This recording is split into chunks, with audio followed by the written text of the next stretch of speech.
because I made a birthday video that they actually made. No one's ever seen it except we did a birthday video for George Clooney. I think they said, let's go harder. Let's double down on this. And anyway, so that's coming out next week. South Park just went dead silent after the whole Ice Barbie fiasco exploded, with Kristi Noem getting roasted harder than ever. It never ends, but it's so lazy to just constantly make fun of women for how they look. What I think happened here, I think they saw the response that episode got last week. Instead of striking first, they literally delayed their next episode like they were waiting for her to finish yapping. For fans, that silence spoke louder than any punchline. And I think they decided, let's double down. Let's double down. I agree with you. Let's delay it another week, give us some more time, and let's double down on this. Well, and you know what else it does? South Park decided to kick off season 27 like they were gunning for headlines instead of laughs. Trey Parker and Matt Stone had just signed a $1.5 billion licensing deal with Paramount and Comedy Central. Trey Parker and Matt Stone inking a $1.5 billion licensing deal and a premiere episode that heavily mocked President Donald Trump. And they walked straight into the premiere with enough swagger to remind everyone why they're still the kings of offensive comedy. The opener was called Serpent on the Mount, and it wasn't shy about who it was after. Donald Trump. That's a very good question. Yeah. The Sermon on the Mount was a great title for last week. So I don't know what the episode, maybe they have put it out. I don't know. They went straight for him, roasting him in ways that felt like the classic South Park of years past. The episode didn't just poke fun, it threw in callbacks to the old Saddam Hussein and Satan days, the kind of deep-cut nostalgia that longtime fans couldn't get enough of. It was like Parker and Stone cracked their knuckles and said, "Time to remind people why we've been banned in multiple countries." You know, remember the old Saddam Hussein, Satan? It went all the way back to old school South Park. Old callback. You remind me of an old boyfriend. Yeah, I know. It was just... The response was explosive. Memes were everywhere within hours. Twitter was melting down, and MAGA fans were foaming at the mouth. Even critics who usually roll their eyes at South Park admitted the show had gone harder than ever. It wasn't just another political roast. It was Parker and Stone setting the tone that season 27 was going to be ruthless. And here's the thing. They didn't even let the dust settle. Within 2 weeks, they dropped another bomb, the infamous Ice Barbie episode. And that's when Kristi Noem got dragged straight into South Park hell. Kristi Noem shoots a puppy in the opening scene. ICE raids heaven. Trump, Vance, and Satan rub elbows on Fantasy Island. And when Mackie sees what's happening... South Park didn't just tease her. They turned Kristi Noem into a full-blown villain. They styled her up as the Ice Barbie. Perfect glam hair, flawless makeup, obsessed with Botox, and strutting around as a camera-ready immigration enforcer. Arresting Hispanics became her version of a photo op. This wasn't just parody. It was character assassination wrapped in satire, and it hit harder because of how on-brand it felt. The internet instantly latched on. Ice Barbie became the nickname that stuck, and South Park made sure it wasn't going anywhere. They would freaking do it. And then Kristi Noem had the audacity yesterday to get on Twitter and make a statement that liberals are always making fun of conservatives' appearances. Has she checked the Twitter record? And just when you thought the roast couldn't get any darker, they released an unaired bonus scene that sent things off the rails. Kristi Noem, in full glam, gleefully slaughtering puppies. Yes, actual puppies. It was grotesque, shocking, and calculated in a way only South Park can pull off. Because here's the kicker. It went directly for her carefully polished political brand. Recruits, I'm Kristi Noem, head of Homeland Security. Oh, she seems nice. Okay, very pretty. I do think that it hurt his feelings because he didn't really make a statement about it. Like, the White House kind of made a statement about it, but then he didn't go off. Like, he goes off. This is the same governor who has built her image on being the smiling, picture-perfect small-town figure who loves animals and Americana. South Park twisted that image into the exact opposite. Instead of animal lover, she was cartoonishly murdering puppies. The satire was less about policy and more about obliterating her public image, and it worked.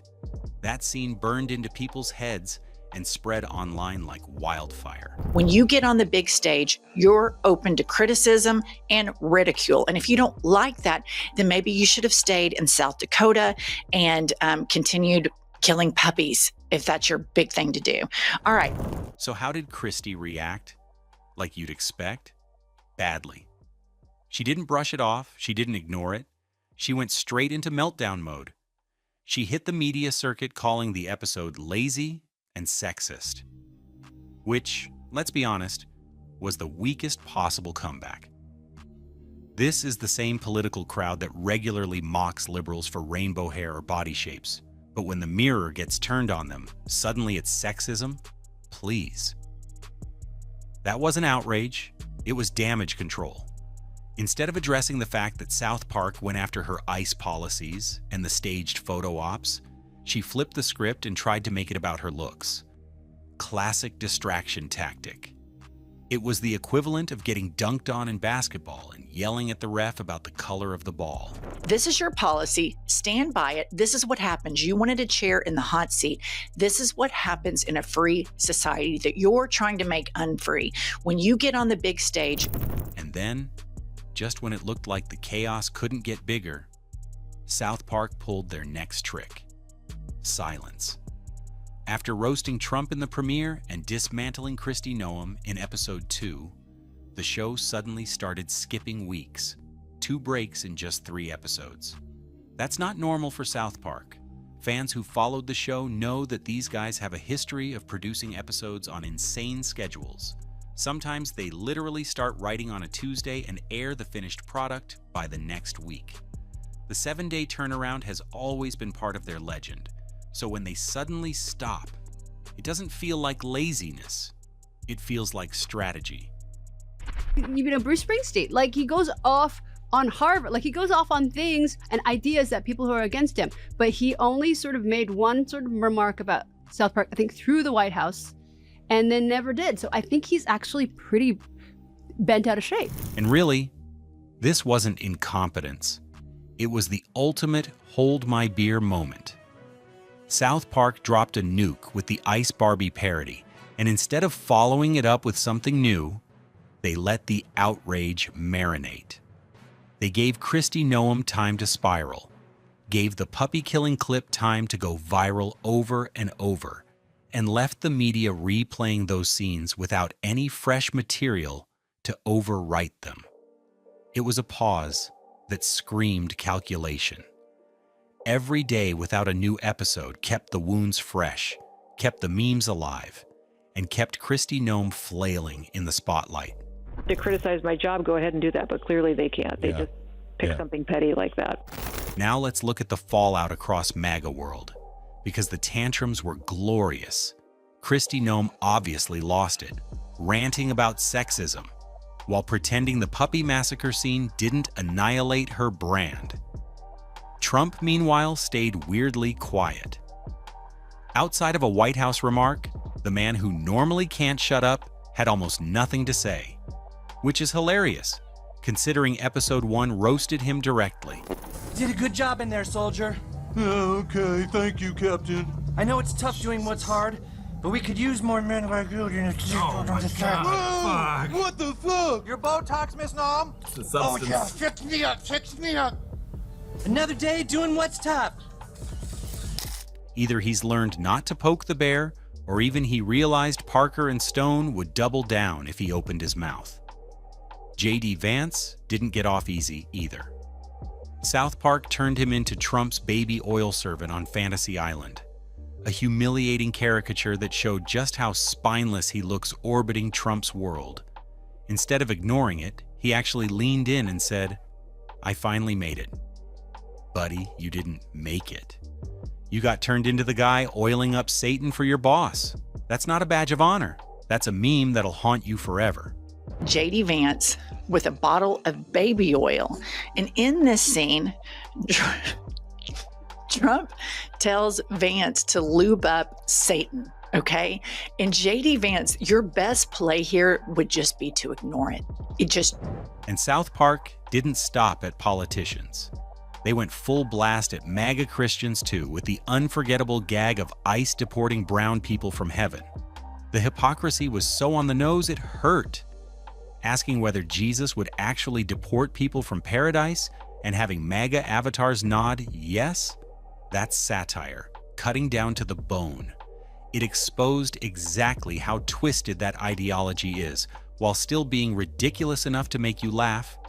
And again, Noam tried to pivot by framing all of this as sexism, crying about her appearance being mocked. Meanwhile, right-wing media conveniently ignored the fact that MAGA culture has made a career out of mocking pink-haired liberals and every other stereotype they can find. The hypocrisy practically wrote itself. And ICE deporting brown people from heaven. You ask a triple Trumper, which Pumps and I have, what would Jesus do? Would Jesus deport these people? And they look you straight in the face and say, yes, I think he would. This is not that far-fetched. And so you have the creators of South Park. And of course, the clips didn't stay confined to politics. Dora the Explorer being ICE-raided and trafficked into Trump's palace? That went viral on its own. Trump being portrayed as Canadian, complete with the A-boot gag, just piled onto the comedy. These weren't just political burns. They were cultural moments that spread way past the usual South Park audience. It wasn't just satire anymore. It was headline news wrapped in absurd animation. This week's episode has Dora the Explorer getting ICE-raided at her own show, then trafficked straight to Mar-a-Lago to give old men massages.